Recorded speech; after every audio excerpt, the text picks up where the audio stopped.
السلام عليكم ورحمة الله. إن شاء الله النهاردة عندنا 3 أفكار لشهر رمضان. إيه هم؟ هنعمل مع بعض 3 طابلوهات للحائط من إعادة التدوير بخامات بسيطة جدا. يلا بينا نشوف مع بعض أول فكرة. عندي هنا شكل بيضاوي كده، ده كان عندي جردل، خدت كده الشكل بتاعه على كرتون وابتديت أحدده وأقص الشكل اللي أنا محتاجاه. عملت طبقتين من الكرتون لو الكرتون بتاعي ضعيف. هبتدي دلوقتي اوزع شويه من الغيره، وهبتدي ان انا اغلفه بالورق. انا مستخدمه اللي هو افرخ الورق بتاعت لوح الاطفال دي، اللي هي بتاعت المدارس يعني. او ممكن لو عندك ورق ابيض، اي ورق متوفر عندك تقدري تشتغلي بيه. جبت عندي هنا اللي هو شريط الافيز اللي هو بيتربط بيه كراتين الاجهزه الكهربائيه. خدته كده وهبتدي الف عليه خيط. لو مش متوفر اقص شريط من الكرتون بعرض 2 سنتي وابتدي الف عليه خيط. انا هنا هقفل بيه او احدد بيه شكل التابلو اللي انا بعمله. هو فكرة تابلو بسيط جدا وسهل مفيهوش حاجة. يعني انا استخدمت قطعة ورق وشوية خيط صغيرين جدا، وكمان الباقي الفكرة بتاعتي هستخدم فيها بواقي الفوم. وان شاء الله حاجة تعجبك جدا بإذن الله. جبت عندي هنا قصة من الفوم، يعني أشكال مثلثات صغيرة، وجبت عندي قطعة خيط صغيرة ثبت عليها المثلثات. أنا بعمل كده زي فروع زينة. هبتدي أثبتهم عكس بعض بالشكل اللي أنا هعمل بيه اللي أنا بلزق بيه ده كده. تمام. اعملي بقى ألوان كتير في المثلثات دي، بيبقى عندنا طبعا قصاقيس كتير. قصقصي منها كده شوية من المثلثات بألوان حلوة مختلفة، عشان ايه؟ تعملك بهجة كده في الطابلو اللي انت بتعمليه. احنا بنعمل افكار للحائط ان شاء الله، حلوة جدا ومناسبة ان شاء الله تعجبكم. وكمان تكلفتها قليلة جدا. لزقت عندي الشرايط او الزينة بتاعتي، مجهزة كمان عندي نجوم وعندي قصة هلالات صغيرة. وهبتدي برضو ان انا الزقهم كده، يعني 3 بس اشكال مش اكتر. هبتدي ان انا الزقهم على جنب زي ما احنا هنشوف كده. بثبت كده بمسحة صغيرة من الشمع. وابتدي ان انا الزق فوق فوق طرف الخيط ده، ابتدي الزق عليه مثلث من المثلثات، عشان يبقى كله كده ثابت مع بعضيه ويبقى ماشي كله شكل واحد زي ما انا شايفة كده. وطبعا برضو على النجمة والهلال مسحة برضو صغيرة جدا من الشمع. وهبتدي اثبته على طابلو بتاعي اللي انا شغالة عليه. تمام. انا استخدمت ابسط حاجة الورق، عشان كده انا غلفته بالورق لاني هحط فيه الوان. فما حبيتش ان انا اعمل خلفية مختلفة، حبيت اخليها تبقى ابيض عشان الالوان اللي انا هحطها تبان. عندي كلمة اهو جه يا ولاد زي ما احنا شفناها كده، انا كاتباها بالقلم الرصاص على ورقة. وابتديت ان انا احطها على الفوم بالمقلوب واضغط عليها باي حاجة هتعلم لي في الفوم. بعد كده ببتدي اقص الكلمة بتاعتي. هبتدي دلوقتي اثبتها كده او احطها في المكان اللي انا عايزة احطها فيه الاول قبل ما الزقها. واول ما الاقيها مظبوطة كده خلاص، هبتدي بقى اخد جزء جزء واحط عليه سيليكون وابتدي الزقه. تمام. نقدر نغير في الكلمة بأي يعني بأي كلمة احنا عايزينها نقدر نغيرها، مش لازم نفس الكلمة يعني. ممكن نحط في الجزء ده كلمة رمضان. ممكن نحط أي حاجة احنا محتاجينها أو أي عبارة تدل على رمضان. تمام. وبلزقها بالشكل اللي دوت. أنا بس هلزق معاكم كلمة وهكمل الباقي أنا بالشكل ده. بصوا ما شاء الله، الألوان اللي موجودة في التابلو مبهجة جدا، ويعني الأولاد هيفرحوا بيها جدا جدا إن شاء الله. عندي هنا ده فانوس صغير كده انا قصاه، وطبعا عاملاه يعني قصه بلونين مختلفين. وهبتدي دلوقتي برضو حاطه فيه جزء صغير من الخيط، وهبتدي اثبته تحت الاجزاء بتاعتي كده زي ما احنا هنشوف. فكرة تابلو سهل جدا وبسيط، استخدمنا فيه قصاقيس الفوم الموجودة عندنا. ما خدش مني اي حاجة ولا تكلفة ولا وقت ولا مجهود. هتعملي فكرة روعة جدا، ممكن تعملي كذا واحد وتقدميه هدايا بجد. فكرته تحفة، وهو بسيط جدا زي ما احنا شفنا، ما خدش معانا اي وقت. دي كده كانت فكرتي الاولى، يا رب تكون عجبت حضراتكم. اتمنى ما تنسوناش باللايك والشير والاشتراك في القناة لو بتشوفونا لأول مرة. وتعالوا بينا نشوف مع بعض الفكرة التابلو التاني. هستخدم انا هستخدم علبة التمر اللي بتبقى ان شاء الله متوفرة عندنا دي. هشتغل على غطا العلبة بس، العلبة بتاعتي متغلفة من جوه ومن بره وما شاء الله شكلها نظيف وحلو، فمش هغلفها. هجيب كده الغطا، ابتدي دلوقتي اسيب مسافات كده حوالي 2 سنتي من كل جنب. وابتدي اشد خط بالمسطرة وعن طريق القطر او المقص. هبتدي افرغ الجزء اللي انا حددته ده. بقت معايا بالطريقة دي. هعمل عايزة اغلفها، انا هغلفها ببواقي قماش متوفرة عندي. انا هبتدي دلوقتي كده هاخد بالجنب واحط واوزع سيليكون وابتدي اغلف. انا هنا القطعة القماش المتوفرة عندي مش على قد العلبة اللي انا استخدمتها، فهاخد القصاقيس اللي موجودة دي وابتدي اغلف جنب جنب. تمام كده. فهوزع سيليكون وابتدي الزق. ممكن استخدم هنا لزق الدبل فيس، مش محتاجه الفكره دي على الشمع على فكره، فممكن الدبل فيس يحل محل الشمع في الفكره دي. هبتدي دلوقتي كده غلفت جنب وبغلف الجنب التاني. ببتدي ان انا زي ما احنا شفنا بلزق الاول من فوق وبعد كده انزل على جنب العلبه.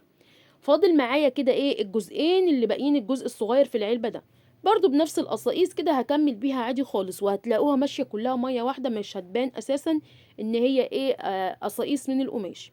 طبعا تقدري تستخدمي اي حاجه متوفره عندك او تغلفيها باللون اللي انت تفضليه، بس انا حسيت ان اللون ده مناسب جدا. جبت هنا دلوقتي ده عندي هنا باترون رسمة المسجد، وهسيبه كله على الشاشة لو حابين نعمل له اسكرين. هاجي دلوقتي كده ضغط عليه بالقلم الرصاص زي ما اتعودنا، وابتديت ان انا احطه بالمقلوب على قطعة الفوم، وبضغط بالمقص وابتدي اقص الباترون بتاعي. ممكن اعمل الخطوة دي بايه تاني؟ لو عندك كربون تقدري تحطي الكربون وفوقيه الرسمة، الكربون الفوم الاول وفوقيه الكربون، وبعد كده احط الرسمة وابتدي اضغط عليها بالقلم هتظهر برضو معاك. جبت عندي بلاستيك شفاف، وجبت عندي هنا ده قطعة قماش من اللي هو القماش الشنط التسوق. هاخده كده لان انا عايزة ان انا هحط طبعا اضاءة في الطابلو اللي انا بعمله ده، بس الاضاءة مش عايزاها تكون باينة عشان ما تبقاش مزعجة للعين. فحطيت دلوقتي كده جزء، جبت اي دوسيه عندي خدت منه جزء شفاف وبغلفه من جوه بقطعة قماش تكون خفيفة. طب لو عندك الدوسيه اللي هو اللي بيبقى تحسي ان هو الغلاف بتاعه مطفي كده، ده تقدري تستخدميه ومش مش هتحتاجي لخطوة القماش دي. طبعا انا محددة او قصة جزء على قد البرواز بتاع الطابلو. ابتديت اوزع سيليكون من جوه حاجات خفيفة جدا وابتدي الزقه زي ما احنا شفنا كده. هجيب بقى شكل المسجد اللي احنا فرغناه مع بعض وهبتدي ان انا اثبته. لما باجي الزقه انا مش بلزقه كله او احط عليه شمع مره واحده، لا بحطه على النص الاول وابتدي اثبت، وباقي الاجزاء هبتدي احط عليها والزق. انا بعمل كده عشان لما اجي الزق ما يتلخبطش معايا وانا بلزقه او يبوظ مني. فبعمل بلزقه جزء جزء كده بنفس الطريقه اللي انا شغاله بيها دي. برضو فكرة طابلوه سهل جدا تقدري تنفذيه على اي علبة متوفرة عندك. ده طبعا هيتعلق على الحائط برضو شكله روعة جدا، وخصوصا لما كمان بنحط له الفرع النور. انا هنا جبت كان عندي مقص المشرشر وهبتدي من نفس الفوم هزين بيه او احدد البرواز بتاع الطابلوه. قصت كده بالمقص وهبتدي اغلف او اكمل بيه باقي الفكرة. عندك شريط تزيين حابة تغلفي بيه ممكن جدا، مفيش اي مشكلة. احنا دايما لما بنيجي نعمل فكرة بنشتغل على اساس الحاجة المتوفرة عندنا، فكل واحد طبعا حسب امكانياته او حسب المتوفر عنده. فهقفل كل البرواز بتاعي بنفس الشكل اللي احنا شفناه ده. قد ايه هي ما فيهاش اي حاجة، انا بس استخدمت فيها جزء فوم، والباقي كله من عندي من البيت بواقي قماش زي ما احنا شايفين كده. هنقص طبعا الزيادة. ما شاء الله فكرة برضو لطيفة جدا، ممكن نعملها لينا، نعمل مثلا منها كذا واحدة ونقدمها هدايا، حاجة شياكة جدا ما شاء الله. انا كده يعتبر خلاص خلصت الفكرة بتاعتي. هبتدي دلوقتي بقى ده معايا شكلها. هجيب جزء صغير كده شريط ستان اي حاجة اعمل كيد او تعليقة للطابلوه عشان اقدر اعلقه على الحائط زي ما احنا هنشوف بالشكل ده. لو حابة تلزقيه على الحائط بلزق الدبل فيس، بس لزق الدبل فيس اللي هو الفوم، مش لزق الدبل فيس اللي هو السادة، لا، اللي هو بيبقى فيه طبقة فوم كده، دوت اللي بيتحط فيه او بنلزق بيه الحاجات على الحائط. ده كده الشكل بتاعي النهائي ما شاء الله، فكرته تحفة. يا رب يكون عجب حضراتكم، اتمنى ما تنسوناش باللايك. يلا بينا نشوف مع بعض الفكرة التالتة والاخيرة. الفكرة التالتة والاخيرة انا برضو هعمل فكرة طابلو. عندي ايه هنا؟ هحتاج دايرة من الكرتون، والدايرة دي معايا 28 سنتي عاملاها بحجم كبير. هبتدي بالمسطرة اقسمها من الوسط، وبرضو هرجع اقول لحضراتكم لو الكرتون بتاعي ضعيف استخدم او اعمل طبقتين من الكرتون. هستخدم ايه؟ هستخدم قماش الخيش كان متوفر عندي فهستخدمه في الفكرة. هبتدي كده النص هلزقه بقماش الخيش زي ما احنا شايفين، بحط شوية شمع والزق واحط شوية والزق وهكذا لحد ما الزق الجزء بتاعي كله. برضو فكرة الطابلو ده برضو حاجة كده ما شاء الله شياكة وبسيط جدا، ما فيهوش برضو ولا خامات ولا اي حاجة. برضو كل اللي انا هستخدمه فيه اجزاء بسيطة جدا من الفوم، وجزء بسيط جدا من قماش الخيامية او ستيكر الخيامية او المشمع. انا طبعا اللي انا بقى بشتغل بيه حاليا ده كان مشمع. هبتدي الزق بيه النص التاني من الطابلو بتاعي، وبعمل نفس الخطوة كده زي ما احنا شايفين، شوية والزق وشوية والزق.